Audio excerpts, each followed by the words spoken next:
कहानी की शुरुआत होती है मेन कैरेक्टर एक लड़की को दिखाने से जिसका नाम मिशेल था। उसकी उम्र 21 साल है और वो अपनी मॉम के साथ रहती है। अब उसकी उम्र वैसे तो पढ़ाई करने अपना करियर बनाने की थी, पर छोटी उम्र में उसकी शादी हो गई और बस 18 साल की उम्र में ही वो माँ बन गई थी। उसके बेटे की उम्र बस 3 साल थी। जाहिर है माँ होने की वजह से वो अपने बेटे की अच्छी परवरिश में कोई कमी नहीं छोड़ रही थी, और क्योंकि उनके माली हालात ठीक नहीं थे तो हर रोज किसी न किसी जगह पर इंटरव्यू देने के लिए जाती है। पर उस बेचारी को किसी कपड़े धोने की दुकान पर भी जॉब नहीं मिलती, क्योंकि उसके पास खास कोई पढ़ाई ही नहीं है। यहाँ तक कि उसने अपना स्कूल भी मुकम्मल नहीं किया। अब इसी तरह एक दिन थक हार कर जब वो घर वापस आई तो देखती है कि उसकी मॉम घर पर नहीं है, बल्कि एक आदमी वहाँ पर बैठा हुआ है जो नशे में धुत है। मगर जब वो इसके पास आकर बैठी तो आदमी मिशेल को पकड़कर उसके साथ बदतमीजी करने लगता है। ये देखकर उसका बेटा अपनी माँ को बचाने के लिए जैसे ही आगे आया, आदमी बच्चे को धक्का दे देता है, जिससे वो दूर जाके गिरा। बच्चे के सर पर चोट लग जाती है। ये देखकर मिशेल काफी घबरा गई। अपने बेटे को लेकर जल्दी से हॉस्पिटल जाती है। बच्चे का जख्म देखकर डॉक्टर को मिशेल पर शक हुआ। ये शायद अपने बच्चे पर जुल्म करती है या उसका ध्यान नहीं रखती, इसलिए फौरन डॉक्टर सोशल वर्कर से राब्ता करती है और बच्चे को उन्होंने खुद रख लिया था ताकि वो सच जानकर ही बच्चे को मिशेल के हवाले कर सके। अब सोशल वर्कर आकर मिशेल से कई सारे सवाल जवाब करती है, जिसके बाद मिशेल उसे काफी कहती है, मिन्नत भी करती है कि प्लीज मेरा बेटा मुझे दे दो। पर सोशल वर्कर ये कहकर मना कर देती है कि अभी नहीं मिल सकता, क्योंकि ना तो तुम्हारे पास कोई जॉब है, तुम्हारी माली हालात ठीक नहीं, और तो और अपने बेटे की हिफाजत भी नहीं की तुमने। अगर तुम चाहती हो कि तुम्हारा बेटा तुम्हें मिल जाए तो तुम्हें कोर्ट जाना होगा। अब कुछ दिन के बाद मिशेल को हम उसकी दोस्त के साथ देखते हैं। इनकी बातों से पता चला कि अगले हफ्ते कोर्ट में पेशी है। मिशेल को उम्मीद थी कि मेरा बेटा मुझे मिल जाएगा, और अब वो दिन आ ही गया जब इन्हें कोर्ट जाना था। अब घर से तो बाहर आ गई थी, पर उसे उस जगह का पता नहीं था जहाँ उसे जाना था। वो कुछ देर इधर उधर भटकने के बाद एक दुकान पर जाकर पूछताछ करने लगती है। इसी दुकान पर मिशेल की मुलाकात एरियल नाम की एक आदमी से होती है, जो मिशेल को लिफ्ट देने का कहता है। अब एरियल पर वो यकीन कर सकती थी, इसलिए मान गई, क्योंकि मिशेल उसे जानती थी। ये उसकी दोस्त का डैड था, और तो और उसके पास इंतजार करने का टाइम भी नहीं था, इसलिए ये दोनों एरियल की ट्रक में बैठकर यहाँ से निकल जाते हैं। रास्ते में एरियल मिशेल को कहता है कि मेरे पास कुछ डॉग्स हैं, तो क्यों ना तुम अपने बेटे के लिए एक डॉग ले लो। पर इसके लिए मिशेल राजी नहीं होती, क्योंकि उसे देर हो रही थी। लेकिन वो ये भी सोचती है कि मेरे बेटे को डॉग्स बहुत पसंद है, वो खुश हो जाएगा, इसीलिए वो राजी हो जाती है। ये दोनों जब एरियल के घर के बाहर पहुँचे तो वहाँ एक डॉगी थी, जिसे देखकर मिशेल को शक नहीं हुआ। पर जब भी दोनों अंदर आई तो मिशेल सारी बात समझ जाती है कि वो मुझे यहाँ क्यों लाया है, गलत इरादे से, क्योंकि अंदर आते ही फौरन उसने दरवाजा बंद कर लिया था। पर अब जब मिशेल को एहसास हुआ तो काफी देर हो गई थी। वो उसे पकड़कर पहले हाथ पांव बांधता है, फिर उसके मुंह पर भी टेप लगा देता है, फिर उसके पूरे जिस्म को तारों से जकड़कर छत के साथ लटका देता है। अब इस तरह बेदर्दी से बांधने से मिशेल को काफी दर्द हो रही थी, पर इस वक्त भी इन हालात में भी वो अपने बेटे के बारे में सोच रही थी कि आज अगर मैं कोर्ट ना जा पाई तो मेरा बेटा फिर मुझे कभी नहीं मिलेगा। इसीलिए एरियल से भी काफी मिन्नतें करती है कि प्लीज मुझे छोड़ दो, मगर वो उसकी एक ना सुनकर उसे ऐसी हालत में छोड़कर यहाँ से चला जाता है। अब सुबह से शाम हो गई थी, पर वो लौटकर नहीं आया था। उधर मिशेल के कोर्ट में न आने की वजह से सबको ये लगने लगता है जैसे वो अपनी जिम्मेदारी से भाग गई है, जानबूझकर कोर्ट नहीं आई। यहाँ तक कि उसकी मॉम को भी यही लगता है कि एक बार पहले भी मिशेल ने लापरवाही करके अपने बेटे को चोट लगवा दी, और अब फिर से वो इस जिम्मेदारी से जान छुड़वाना चाहती है, क्योंकि उसके ताल्लुकात अपनी मॉम के साथ भी ठीक नहीं थे। इसलिए रात तक भी जब वो घर वापस नहीं आई तो किसी ने भी उसे ढूंढने की कोशिश नहीं की। उधर 2 दिन तक ऐसे छत से लटकने के बाद आखिर एरियल आकर उसे नीचे उतारता है। 2 दिन से उस बेचारी ने कुछ नहीं खाया था, उसकी हालत काफी खराब थी, मगर इस हालत में भी वो इंसान की शक्ल में जानवर एरियल उसके साथ गलत कर देता है। फिर सीढ़ियों के रास्ते घसीट कर उसे बेसमेंट में लेकर गया। एक बार फिर गलत करने लगता है, जिसके बाद वही एक खंबे से बांध देता है। अब ठीक इसी वक्त दरवाजे पर दस्तक हुई। एरियल ने जाकर चेक किया तो वो एरियल की माँ थी, जो उसके लिए खाना लेकर आई थी। अब जब एरियल अपनी माँ से बातें करके उसे भेजने में लगा हुआ था तो तभी मिशेल खुद को आजाद कर लेती है, मगर वो यहाँ से भाग नहीं पाती, क्योंकि तभी सामने से एरियल आ गया, जो उसे गन से डरा देता है। फिर वो उसे कहने लगा कि मेरी फैमिली मुझे छोड़ के जा चुकी है, तो अब मिशेल तुम ही मेरे लिए सब कुछ हो, तुम मेरी प्रॉपर्टी हो, तुम्हारे साथ मेरा जो दिल चाहे मैं कर सकता हूँ। उसे और मारता है, जिससे बेचारी को बहुत दर्द होती है। और अब धीरे धीरे कुछ साल गुजर जाते हैं। क्रिसमस का वक्त था। मिशेल की हालत भी अब और ज्यादा खराब थी, क्योंकि इतनी सर्दी में भी एरियल उसे पूरे कपड़े पहनाकर नहीं रखता था। उसके साथ जानवरों जैसा सलूक करता, यानी मिशेल को उसने जंजीर से बांधा हुआ था। जब उसका दिल करता वो उसके साथ गलत करता और फिर उसे इसी हालत में छोड़कर वहाँ से चला जाता था। अब जिस कमरे में मिशेल को उसने रखा था, यहाँ एक टीवी तो था, पर यहाँ की हर एक खिड़की और दरवाजा लॉक था। अब ये बात एरियल काफी अच्छे से जानता था कि मिशेल को कोई नहीं ढूंढ रहा। वो यहाँ मर भी क्यों न जाए, किसी को कोई फर्क नहीं पड़ने वाला था। लेकिन फिर भी उसने हर दरवाजे और खिड़की पर अलार्म लगा के रखा हुआ था। एक दिन मिशेल को मौका मिलता है। एरियल की बेटी यानी मिशेल की दोस्त घर में अपने दोस्तों के साथ पार्टी करने के लिए आती है। मिशेल को जब पता चला तो वो अपनी जंजीर को बेड पर मार मार कर शोर मचाती है, ताकि वो लोग सुने और उन्हें उसके यहाँ होने का पता चल जाए। लेकिन चालाक एरियल तेज आवाज में म्यूजिक लगा देता है, इसलिए कोई भी उसकी आवाज नहीं सुन पाता। अब कई दिन और ऐसे करते करते गुजर गए। मार खाते खाते, जुर्म सहते सहते तंग तो वो आ ही गई थी, पर अब लग रहा था कि मिशेल इस तकलीफी जिंदगी की आदी हो चुकी है। लेकिन उसने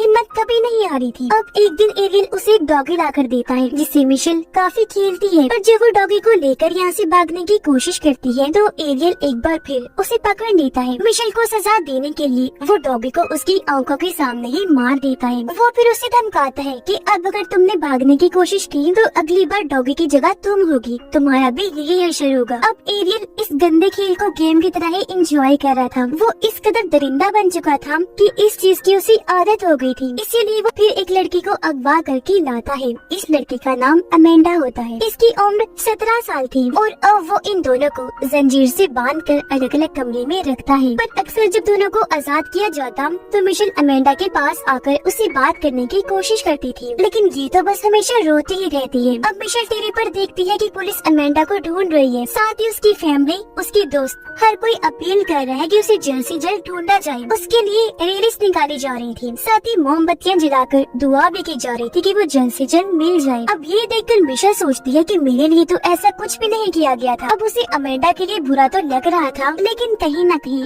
इस खबर से उसे दुख भी पहुंचा था। और अब ऐसे ही कई दिन और गुजर जाते हैं। एक दिन मिशेल को पता चला कि मैं माँ बनने वाली हूँ, और जब ये बात एरियल को पता चली तो वो उसके पेट पर भारी डंबल से हमला करता है ताकि उसका बच्चा ना रहे। इस चीज से मिशेल को बहुत तकलीफ सहनी पड़ी, पर एरियल को इससे कोई भी फर्क नहीं पड़ रहा था। और अब जैसे मिशेल की हालत ठीक हुई, एरियल उसे काम पर लगा देता है। क्योंकि वो एक कारपेंटर था तो मजबूरन मिशेल को उसकी मदद करनी पड़ती थी। अब ऐसे एक दिन जब वो बाहर काम कर रही थी तो वो अपने पड़ोसी आदमी को देखकर मदद मांगने लगती है, पर वो काफी बुरा आदमी था, इसलिए कुछ समझ ही नहीं पाता। अब दिन ब दिन मिशेल की हालत और खराब होने लगती है। खाना तो उस बेचारी को कभी कभी ही मिलता, लेकिन मार उसे हर रोज खानी पड़ती थी। सबसे बड़ी बात कि उसे गॉड पर यकीन था कि चाहे देर से ही सही मैं यहाँ से जरूर निकलूंगी। कुछ दिन के बाद मिशेल जब टीवी पर खबरें देख रही थी तो उसे एक और लड़की के गायब होने का पता चलता है। इस लड़की का नाम जीना था, जो सिर्फ 14 साल की थी। ये देखकर मिशेल बस यही सोचती है कि इस लड़की के साथ न जाने क्या हुआ होगा और इसे किसने अगवा किया होगा। उसका ये सोचना ही था कि तभी उसे इस घर से किसी के चिल्लाने की आवाजें आने लगती है, जो आवाज और किसी की नहीं बल्कि जीना की थी। अब मिशेल और अमेंडा को घर के अंदर लाते हुए किसी ने नहीं देखा था, पर जब एरियल जीना को ला रहा था तो वो इतना ज्यादा चिल्ला रही थी कि एक पड़ोसन को शक हुआ। लेकिन बदकिस्मती से वो ये समझ ही नहीं पाती कि ये आवाज किस तरफ से आ रही है, क्योंकि तभी एरियल ने म्यूजिक चला दिया था। फिर भी वो पड़ोसन औरत पुलिस को बुलाती है। एरियल के घर की तरफ इशारा भी करती है कि मुझे उस आदमी पर शक है, लेकिन पुलिस वाला कहता है कि तुम्हें बस शक है, यकीन नहीं। तो हम ऐसे किसी को शक की बुनियाद पर परेशान नहीं कर सकते। यानी कि एरियल एक बार फिर बच गया था। इस लड़के जीना के साथ भी एरियल वही सब करता है जो इतने वक्त से वो मिशेल और अमेंडा के साथ कर रहा था। जीना से मिशेल को पता चलता है कि वो एरियल की छोटी बेटी की दोस्त है, तभी उसने लिफ्ट ली थी। यानी कि एरियल इस कदर पागल हो गया था कि वो इतनी छोटी लड़कियों को भी नहीं छोड़ रहा था, इतना गिर गया था वो। अब एरियल मिशेल और जीना को एक साथ कमरे में रखता था। दोनों के बाल भी काट दिए थे, पर अमेंडा को वो हमेशा अपने पास रखता था, उसके बाल नहीं काटे थे।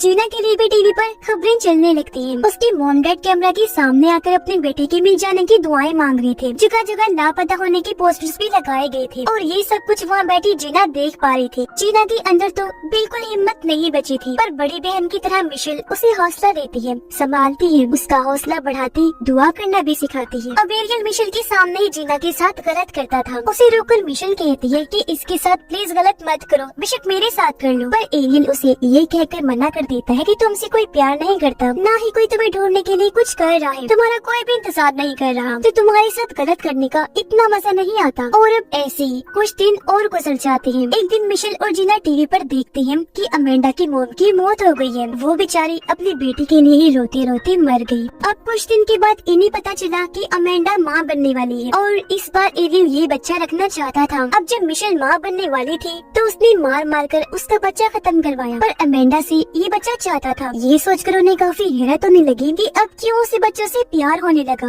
अमेंडा की एक बेटी पैदा हुई जो बहुत प्यारी थी। अब गन पॉइंट पर मिशेल को एक बच्चा पैदा करने में उसकी मदद करनी पड़ती है। फिर वक्त के साथ साथ वो बच्ची बड़ी हो रही थी, जिस वजह से उसकी माँ अमेंडा को थोड़ी अहमियत दी जाने लगी। मतलब उसकी जिंदगी पहले से बेहतर बना दी गई थी। पर मिशेल और जीना की जिंदगी तो पहले जैसी ही बदतर थी। यानी हमेशा सड़ा हुआ खाना, कभी कभी नहाने का मौका और थोड़ी सी आजादी जो वो टीवी वगैरह देख ले। अब यहाँ मिशेल के साथ एरियल का रवैया ज्यादा ही सख्त था। वो उसे 4 दिन का सड़ा हुआ खाना देता, वो भी 2 दिन के बाद। साथ ही काम भी वो ज्यादा करवाया करता था। वो पुरानी हो गई थी, इसकी वजह ये थी। अब अमेंडा की बेटी को देखकर मिशेल को अपने बेटे की याद आया करती थी। वो ये सोचती है क्योंकि काफी साल गुजर गई है तो मेरा बेटा अब बड़ा हो गया होगा। हर साल मिशेल दीवार पर अपने बेटे की बर्थडे का कागज लगाती आ रही थी, जिससे हम जान पाए कि उन्हें यहाँ पर रहते रहते 7 साल हो गए थे। अब जब अमेंडा की बेटी 6 साल की हुई तो यहाँ एरियल एक गलती कर देता है। वो घर से बाहर जाते वक्त दरवाजा बंद करना भूल जाता है और ये चीज अमेंडा की बेटी देख लेती है, जो बाहर जाकर वो अपनी मॉम को बता भी देती है और उसे लाकर खुला हुआ दरवाजा दिखाती भी है। अब पहले तो अमेंडा को लगा कि ये जरूर एरियल की जान है, क्योंकि वो पहले भी कई बार ऐसा कर चुका था। अमेंडा को लग रहा था जिससे वो बाहर ही खड़ा हुआ है, लेकिन जब वो बाहर गई तो ये जानकर वो काफी हैरान और खुश हो गई कि सच में आज वो दरवाजा बंद करना भूल गया था। उसी वक्त वो अपनी बेटी को लेकर बाहर आई और चिल्ला कर मदद मांगने लगती है। उसकी आवाज सुनकर कुछ पड़ोसी वहाँ आए, जो अमेंडा और उसकी बेटी को संभाल लेते हैं। ये पुलिस को भी बुलाती है। वो जब एरियल के घर पर चेक करने गई तो मिशेल और जीना को भी बचा लिया जाता है। वो लोग आजाद हो गए हैं। इस बात पर पहले तो मिशेल को यकीन नहीं होता, पर जब पता चला कि ये सच है तो वो काफी खुश हो जाती है और सबसे पहले अपने बेटे के बारे में पूछती है। पर फिलहाल उन तीनों को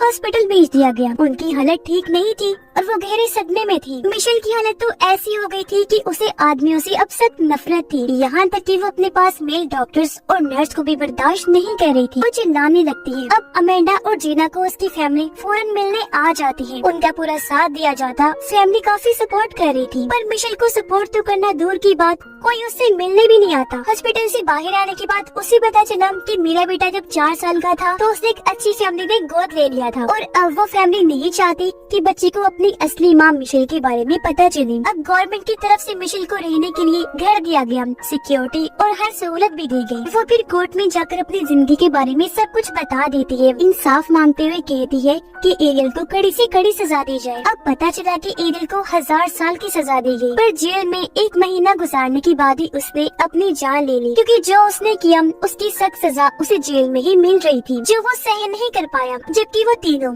मिशेल, अमेंडा और जीना एक नई जिंदगी के साथ आगे बढ़ जाती है। और इसी के साथ ही ये कहानी भी इधर ही खत्म हो जाती है।